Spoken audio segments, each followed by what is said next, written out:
বাসা থেকে বেরোনোর পর তো আমার মার মোবাইল থেকেই আমি বিকাশ থেকেই টাকা উঠাই। প্রায় এক সময় আমি বিকাশের দোকানে গেছিলাম, তো 8,500 টাকা উঠিয়ে আমি এখান থেকে খিচুড়ি অর্ডার করে এখন সামনেই খিচুড়ি অর্ডার করে বের হয়ে আমি সামনে হাঁটাহাঁটি করতেছিলাম, কারণ একটু সামনে অনেক সামনে গেছিলাম।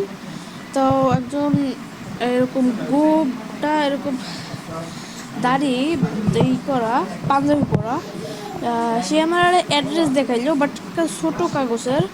এখন সে হাতে দিতে বললাম, সে হাতে দেয়নি, সে মুখের সামনে নিয়েছে। তারপর আর কিছু মনে নেই, তাও মনে নেই কী করছে তখন, বা টাকা কিছুই মনে নেই। শুধু আমার কাছে মানি ব্যাগ ছিল আর 2টা বাসের টিকিটই ছিল পকেটে। এতদিন ভাবছিলাম যে আমার ছেলেটাকে কি ফেরত পাবো। এক একটা রাত চলে যাইতো, আর মনের ভিতরে অনেক খারাপ খারাপ চিন্তা আসতো যে আমার ছেলে কার কাছে আছে, কোথায় আছে, কি খাইতেছে। অনেক খারাপ দিন গেছে, আমার অনেক খারাপ দিন গেছে। একসময় আশা হারাইছি, এটা ঠিক, কিন্তু সবাই ভরসা দিছে। এখানের ওসি স্যার অনেক ভালো, সে ভরসা দিছে, র্যাব, আপনারা সবাই আমাকে ভরসা দিছেন। আপনাদের সবার দোয়ায় আমার ছেলে ফিরে আসছে।